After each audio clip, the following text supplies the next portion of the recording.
I'm Aaron. I'm Andrew. And I'm John. On this episode of Battlecriesandchampagne, Heathen Remixes.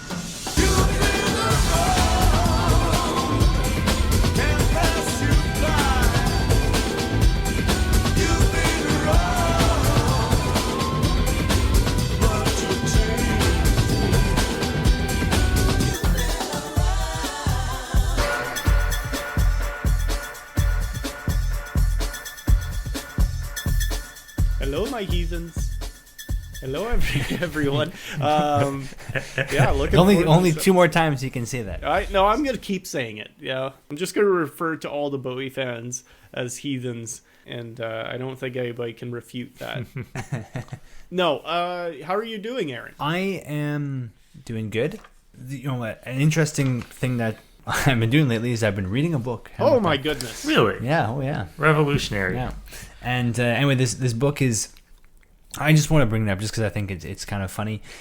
It's called the CBC: How It Lost Its Voice and How It Can Get It Back. And for those of you who don't know, who are outside of Canada, the CBC is our public broadcaster. So think like BBC. It's been criticized for having a political bias, and a lot of Canadians like to complain about the stuff that's on there and whatever. So this book is written by a former CBC radio producer who I think, if I understood correctly, produced a show that was that talked a lot about philosophy. So in this book, there are some arguments that just go way over my head. He's talking about Kierkegaard, and he's talking about the Greek origins of certain words, and so it's just really dense stuff. And going deep. I'm trying just try to follow what's going on, okay? But then the other side, because the argumentative tone of this book is just on both extremes. So there's that extreme, super dense, high level academic stuff, and then the other extreme, which is the author is clearly an elderly man.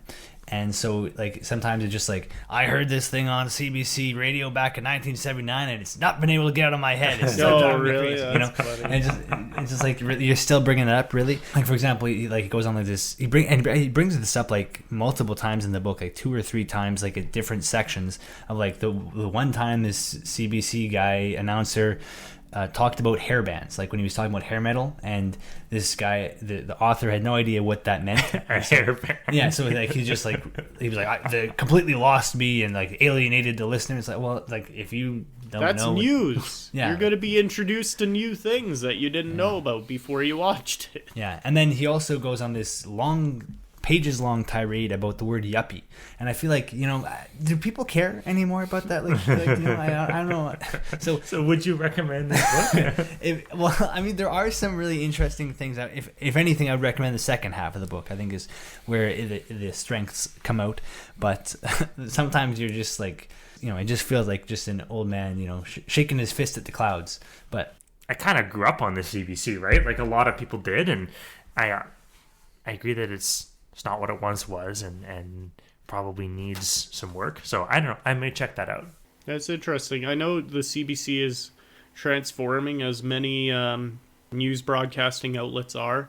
I'm not one for being able to pick out bias super well, so I won't necessarily comment on that. But I do find that they are going a lot more heavily into the podcasting and the YouTube space, both in long form YouTube, but also the shorts, basically reels on YouTube. And so I think they're trying to modernize and bringing in new hosts. It's interesting. I still like them as a source of news, but I do try to diversify and watch other competing news outlets to make sure I have a more balanced view of what's being talked about. And speaking of balance, if you're looking for that, between the three of us, we're going to offer you a very nuanced and balanced perspective on some remixes from the Heathen era. We sure will. So let's get into the meat and potatoes of this stuff. Let's face the music and dance. The first remix that we're going to talk about is the Moby mix of Sunday. Now this, of course, has some additional production and is mixed by the artist Moby.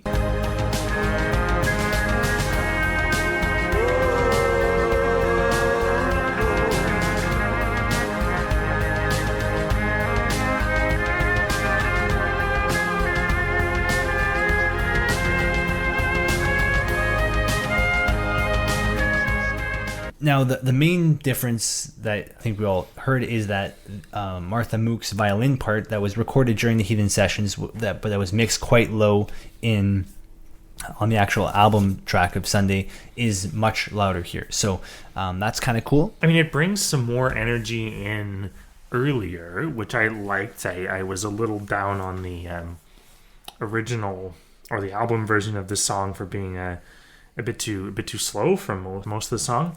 Around 3:10, there's a pretty abrupt kind of break, which I found a little jarring. Kind of interrupts the flow of the song. I like that they got rid of or at least minimized that kind of annoying electronic effect that I complained about last time. So I mean, there's some things to commend here, I think. I mean, I don't listen to this remix that often, but it's certainly not the worst of the remixes that we've talked about on this in this season. It's a pretty cool track. Yeah, I think this is quintessential Moby in that it blends more melodic and mellow synths and drum machines into it.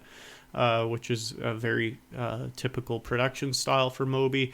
I like it. I don't think I'd take it over the original because I think the original is it's more emotionally compelling to me, and I agree that it brings more energy earlier, the Moby remix, but at the same time I think there's real meaning and important feeling to the really slow build of the original track. But it keeps the vocals intact and clean. It's only slightly longer in time than the original. And as a side note, because I respect Moby a lot, if listeners want a good inroads into listening to Moby, I would recommend going to listen to probably one of his most popular albums, Play the Complete Recordings, which is kind of an amalgamation of a lot of his work in the 90s, and it is just some top-notch, fantastic DJing of different samples, kind of pulling them together in a very cohesive manner. Super fun,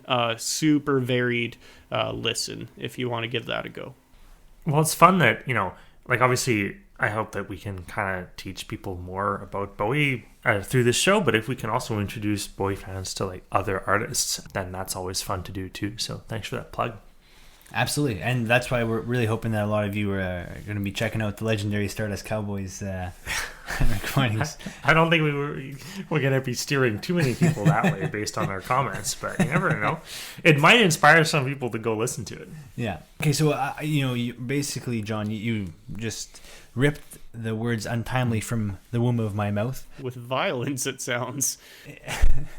Well, I mean, Sunday does have that kind of latent violence in it, but I agree that it has a great mood to it. There's like, I feel like the synths make it more like cinematic than the original Sunday. Mm-hmm. With like Andrew, I agree that it's nice to have that beat coming in earlier.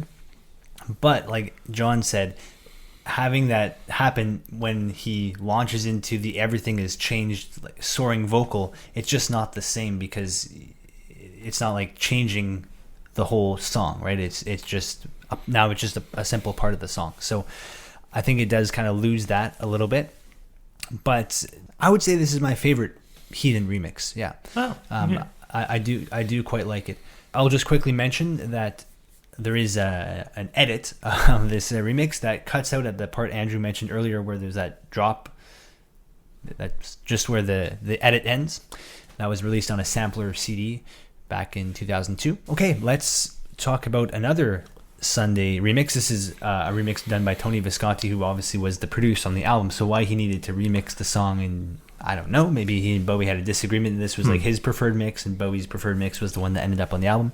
I don't know. This mix ended up being released as a B-side on some of the Heathen singles. I'm going to start off this discussion with a question for Andrew, because I found on this version of Sunday there was a sound in my left ear that was very annoying. It was a little staccato synth, just kind of playing the same little note. Interesting. I didn't write that down. Okay. I'm listening to it now and I'm hearing what you're talking about. Yeah. For the shafts of light on the road where the heat goes. And I guess that plays into the the feeling I got from it that this had a lot more of a hip hop sound to it. The constant drum machine, the constant kind of bass, and that constant kind of staccato in one ear. Yeah, it kind of, I was taken aback. I didn't expect this mix from Tony's Visconti.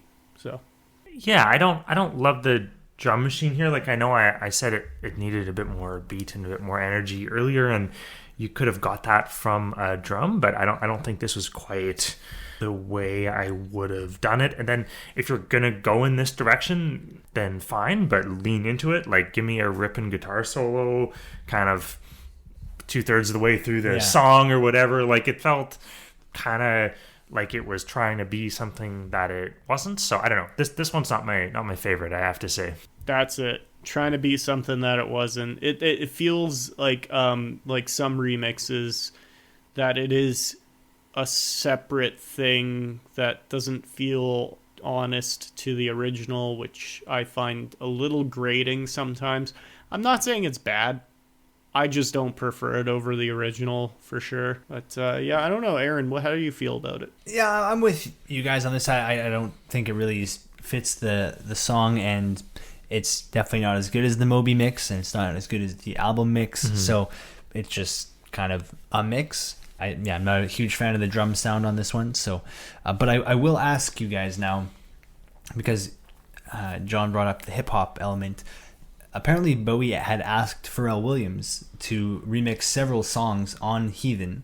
I don't know if Pharrell Williams ever got around to actually remixing those songs, but if he did, none of them have been released thus far. Of all the songs on Heathen, which one would you be most interested in hearing a Pharrell Williams remix of? Oh, that's a tough one, man. That would be really cool to hear. Maybe Everyone Says Hi. I don't know, or a Better Future. But it's so hard to say. I don't know who that is, so I'm gonna pass. Pharrell Williams, Happy, Get Lucky. That guy. Oh yeah, okay. And in case you don't know, he is a vocalist, but before that, he was a very famous producer. Is credited with a lot of production on many pop hits throughout the 2000s and 2010s. So, in other words, shame on you for not knowing who Pharrell Williams is. Okay, yeah, no, blanked on the name there. But yeah, that would have been a very big name to bring in and remix these. Although at the time, 2002, he was still building his legacy. Yeah, I think a Better Future would be an interesting candidate for that. But if anybody has some of these tapes out there and they want to load them up on YouTube, we'll add a special bonus episode with all of our thoughts. Live reactions. I think it'd be cool to hear like 515. You know, I feel like, especially with like more of a hip hop kind of sound, because already the percussion is pretty cool on that song. Mm-hmm. I don't know, something to be done there. Yeah. Okay, we're gonna move on now to Uncle Floyd, which is an early version of Slip Away.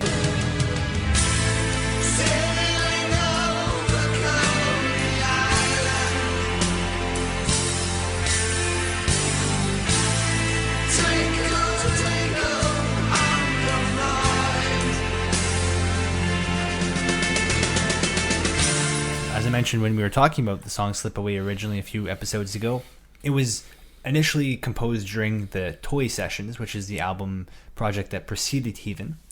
Bowie came up with the song during the mixing stage of Toy, so it was pretty late in the game, but he felt like that album needed something more, so he came up with this song. It didn't end up making, the album was never officially released during Bowie's lifetime, so that's kind of why it fell by the wayside. So this version still has not officially been released, but it was leaked in 2011 along with other Toy songs. So that's the version we listened to. So it's a poor quality MP3, but that's all we have for now. It was completely re-recorded during the Heathen session, so this version features an entirely different lineup of musicians. You have Earl Slick, Jerry Leonard on guitar, Mark Platty on guitar, you have Galen Dorsey on bass, Sterling Campbell on drums, Mike Garson on keyboards, Bowie is on the stylophone, and then for backing vocalists you have just a hodgepodge of basically whoever was in the studio came in to add those backing vocals. And what I find interesting, and I'll get your guys' take on this in just a second, is that the recording engineer and author Alex Larman both say that this version knocks the socks off of Slip Away. I'm a big fan of Slip Away. I don't agree with that, but what do you guys think? How do you feel about this version versus Slip Away? Like, it didn't sound quite as warm, and possibly due to the lower quality version of this that we're working with. I did appreciate how, obviously there's like a clip from the show at the beginning, and then the early part of the song when the instruments start to come in, it almost sounds like kind of off a VHS tape or something. It sounds like it's growing out of the show almost. So that's kind of like neat the way they set that up. But does it feel better structured than the album version? Or the Heathen version? I don't think so. Yeah, knock the socks off is a strong statement. I don't know if I'd say that. Although I was paraphrasing, just to be clear. Yeah, okay, fair enough. I don't know. I felt like it was a more endearing kind of sound altogether. Like it's truly a tribute to Uncle Floyd or the Uncle Floyd show. Or I also find it really interesting. It's maybe more dynamic in that it goes from this really subdued kind of like just synth kind of backing sound to a more expansive, fully backed band, and then back down to that stripped down just synth and vocals with subtle strings. It's like an interesting production style, and I could see that maybe if this version of it were a bit more refined, I could see it being a bit more of a competitive option compared to the one that made it onto the album. But personally, it doesn't fully do it for me as Slip Away does. So, yeah, well, I think really the only thing that's maybe better on this version than the Slip Away on Heathen is I do like the electric guitar solo. That does have like a lot of emotion to it. That's kind of a nice touch. But otherwise, I mean, if we're just thinking realistically here, like you would.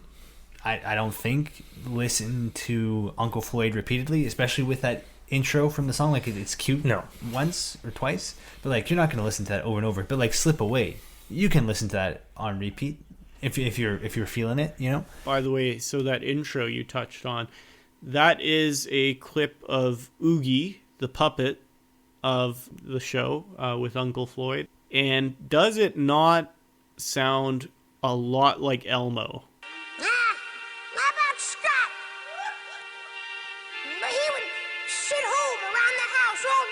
Till silent movies came back. Yes.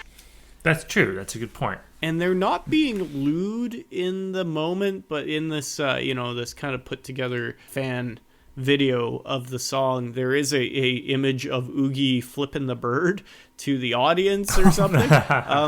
And also this audio clip at the beginning of this is Oogie like ripping on the audience or crew members or something, and it's funny. Again, it's not lewd, it's just kind of like comedic. I think it's more honest to how Bowie was creating this as a fan of that show, where it shows a clip of Oogie kind of talking about, well, what would you do if the show was canceled? And the show does end up being canceled, and Bowie's kind of looking back of where are you now? Yeah, it's an interesting addition to the track. Yeah, and it's pretty cool, like that in 2001 that they found that clip that matches the song so perfectly, because again, pre YouTube and stuff, like how do you find those tapes of basically a cable television show that really only airs in a few areas? As Andrew alluded to, somebody recorded it on VHS. I know, but how do you find the VHS though to get the sound on? I mean, like that's some pretty good archive work. Moving along, slow burn radio edit.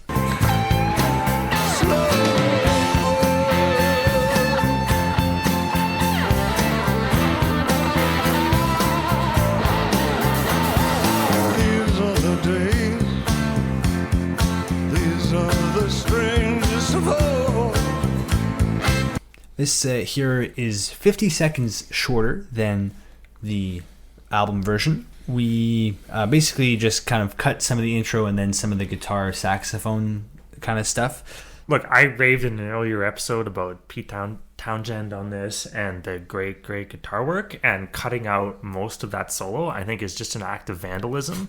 So I understand that the radio market is how it is, and sometimes you have to make things shorter because people have short attention spans, but why did they put this on Legacy? I don't think this is something that you highlight later. It's something that you make because you have to. So that would be my take on this. I don't think this song needed to be any shorter.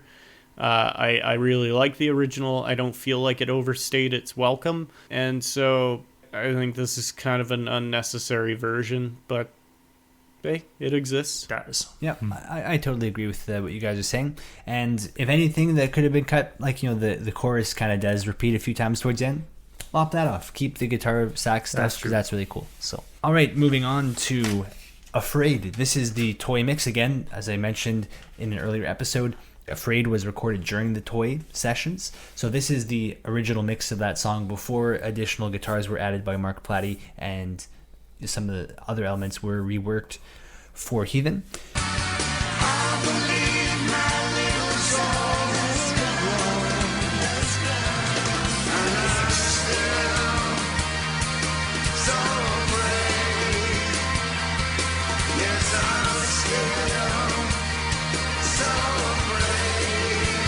How do you guys feel about this mix versus the Heathen mix? It's funny you say that there were instruments added, because my first impression was it seems more full instrumentally, but the instruments are predominantly the same. The drums are slightly different. There's kind of hokey synths, which I don't think are a great addition. I'm happy that those didn't make the cut on Heathen.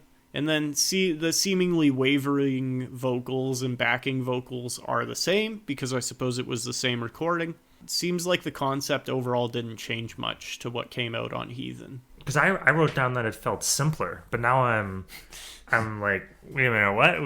We both took away completely opposite things from that. I think it might be just the audio fidelity, like playing tricks on me, like with it kind of being distorted a little bit. Well, you're gonna have to resolve this. Yeah, I guess it's down to you, Aaron. You gotta break this tie. Well, I don't know if I really can with the notes I have here. I think there's more reverb on Bowie's vocal on the Toy version, I would say, so maybe that adds a little more density to the recording. Mm-hmm. And there are actually, they use Bowie's backing vocals more on the Toy version. It's in the first verse as well as the second verse, whereas on Heathen it only comes in on the second verse. So I guess based on that, I would say the Toy version is slightly more full. But again, there are extra guitar parts. There are extra guitar parts added to the Heathen version. So it depends how much those guitar parts add to the sound. Yeah, that's interesting. Well, I guess we both have a point. If the instrumentation has kind of gone one way, but there's more instrumentation but a little less vocal complexity on the Heathen version. So there you go. Everybody wins. Everybody wins. I kind of like the Heathen version a little better, but they're both good. Yeah, well, good kind of arbitration there, Aaron. Yeah, well done. You navigated that well. It is, you know, again, we're talking about songs from the early 2000s, and that is when the participation award kind of thing came in, right? So everybody has to get something. All right. You know, got to respect the period. I did grow up with that, so, you know, I'm glad you're maintaining that standard for me. Both versions, I think, fit their respective projects. I feel like it's a good decision not to have those backing vocals as much on Heathen, because they are kind of silly, and Heathen is, as we've discussed at length in other episodes, a fairly serious project. But Toy is a lot more fun, so it makes sense to have more kind of fun vocals. We're going to talk about Andrew and John's least favorite song from the album, and a remix of that song, I Took a Trip on a Gemini Spaceship. This is Deepsky's Space Cowboy remix. Didn't need a remix of this. It's longer too, right? Somebody thought it was worthwhile. And I thought about you.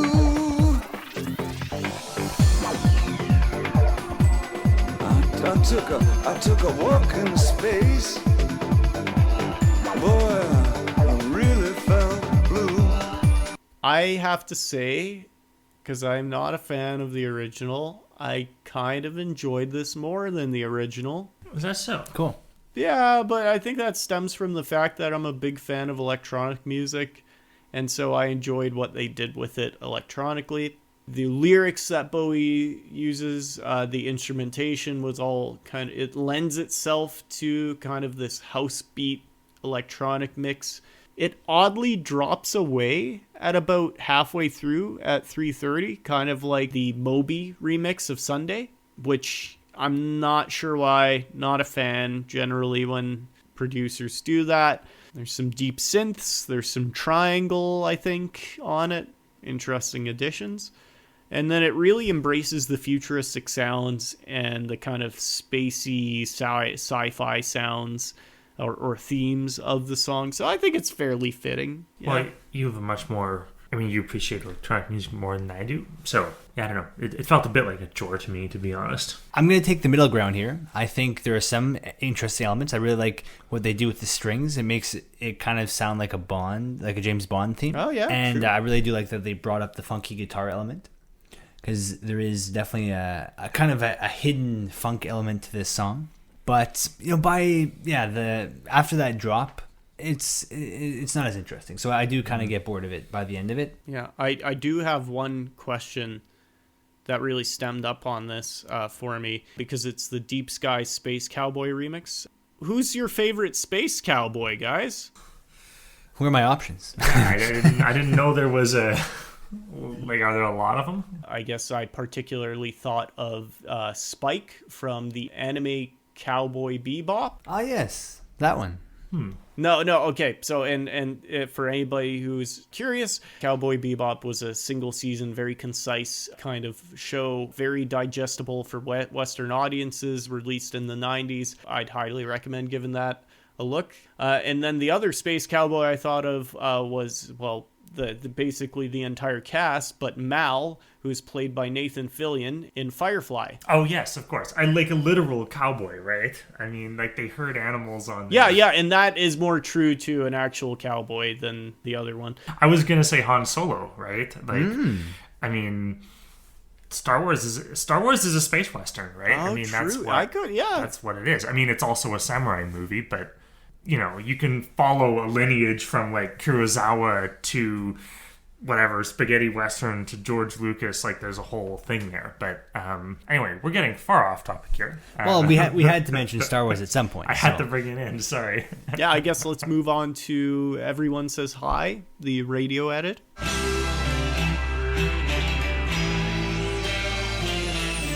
Said you took a big trip. They said you moved away. Happened oh so quietly, they say. When I first started getting into Bowie, I thought this was the main version of Heathen, or of Everyone Says Hi, I should say. And then I kind of discovered the longer one later. And I have to say, I enjoy the extra instrumentation. Like, there's a bit more time between verses.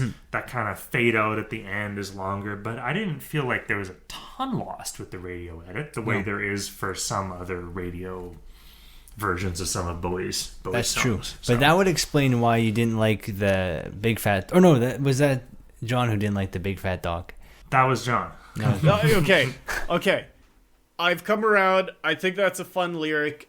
I do enjoy how Bowie will pop in funny lyrics into his serious songs sometimes. Kind of brings it back from being, like, overly serious. So I will say that is the one issue I take with this edit, was that they cut out that line. And your big fat dog, it must be in there. It must stay. I think it's an injustice to remove that. That's quite an abrupt... like, switch of position from the previous discussion. Okay, but, fair enough. That's okay. Everyone's allowed to change their mind, you know? And this is why these YBA or remix episodes are so fun for me, because often, John has, like, a take in the album episodes. And then he like he did this with Underground, right? He didn't like Underground, and then he listened to a bunch of remixes. He was like, I've kind of come around to Underground, and now he's come around to a single line, and everyone says hi. So you never know, and whenever he comes in with a negative take on something, you just know the next episode he's gonna. I hope it does the same for the viewers. It gets them to think about the albums in a different way, because a lot of these remixes, I think, aren't that interesting in and of themselves. But if it makes you think of the song in a different way, think of the mainline album in a different way, then it's probably worth talking about them, right? And I'm a fully certified flip-flopper. I can be the scapegoat that everybody loves to hate. Okay, we're now going to talk about the Metro remix of Everyone Says Hi, which features some additional production by Mark Taylor and Jeff Taylor. This was mixed at Metrophonic Studios in England, which is where it gets its name from. I think there are a lot of Bowie fans who dislike this remix. Personally, I kind of dig it. It has just an early 2000s just kind of lightness to it. There's a vaguely Daft Punk feel to certain. Yeah, I guess so. Yeah. Everyone says hi. Everyone says hi.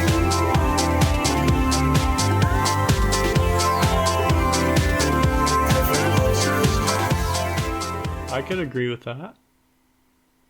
For me, as an electronic music fan, it reminded me of more modern electronic music artists like Porter Robinson and Matt Zoe, where they have the more optimistic kind of synthy stuff, not trying to disguise the synths, but just making it kind of like build into kind of a happy tones, which isn't consistent throughout either of those artists' music, but like it's something that I know them for. Really fun production, very cheerful, upbeat house. We do lose a few lyrics, which is kind of unfortunate, just because, again, it is a 7.5 minute remix, so they could have squeezed those in there somewhere, I'm sure. I think we lost "And Your Big Fat Dog" again, so I got to take that away from it. But yeah, I mean, otherwise, yeah, it's great. And if you're not willing to spend 7.5 minutes with it, there is a radio edit of this, which runs only 3.5 minutes. So I would definitely recommend checking that out, because again, it's a really uplifting version of Everyone Says Hi. The radio edit, definitely for those who aren't electronic music fans, would probably be a bit more digestible. It's a very long track at over 7 minutes, lengthy intros and outros, which again, good for mixing. For me, it was also a track that somehow felt shorter than it did, but maybe that's because of my listening preferences. Yeah. And I thought it made good use of the vocals as well. Cool. Well, let's talk about it. He doesn't have anything else to say. He's I'm done with this one. Does anybody else have anything else to say about this one? No. I'm good. Well, then let's talk about A Better Future. Yeah, so this is a remix by Air. I don't know if they still exist, but at the time, late 90s, early 2000s, they were kind of at their peak. They were a French, can I say, electronic group? Yeah. I think so. And David Bowie specifically asked them to remix this song. So he had a lot of faith in them.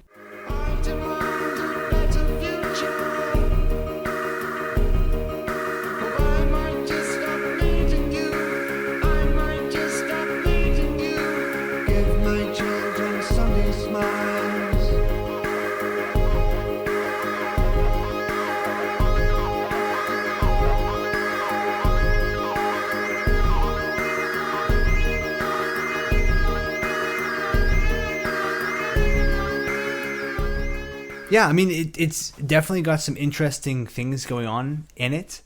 I just don't know if I buy into it totally. There's something about it that, and definitely like that really squealy guitar at the end is just takes me right out of it. Yeah, I have to agree.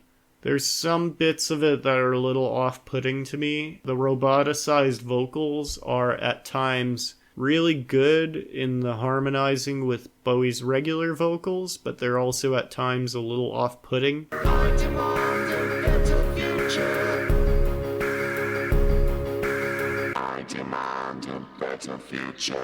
Overall, I found this remix to be quite eerie, which I suppose is fitting in a way to what Heathen is kind of trying to be. Leans into the technological and futuristic sounds, adds some beeping and buzzing and whatnot. I don't know. It doesn't do a lot for me overall, although I appreciate that it was kind of thematically canon with what Heathen is.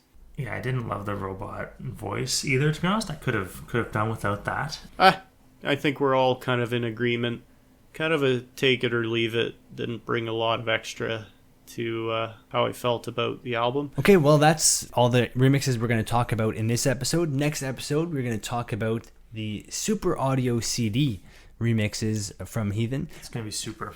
Yeah, and we're also going to talk about some of the bonus tracks from the Heathen sessions. And next episode is going to be our season 1 finale. So we're going to talk about our overall impressions of the albums and songs we discussed in season 1. We're going to do some ranking stuff and talk about some favorites, some songs we despised or disliked. Maybe, I'm not sure. We'll see how aggressive it gets. Yeah, you're gonna get a lot of positivity and a lot of negativity. You get a lot of love and hate in the next little bit. Keep it balanced, like the CBC.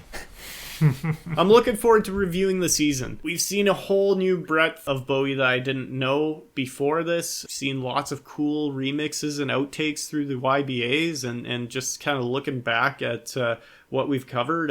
It's going to be tough to make some decisions on that stuff. But yeah, I'm really interested to hear what you guys are going to say about that. So yeah, join us for the next episode. It'll be exciting. Don't forget to keep your hat warm.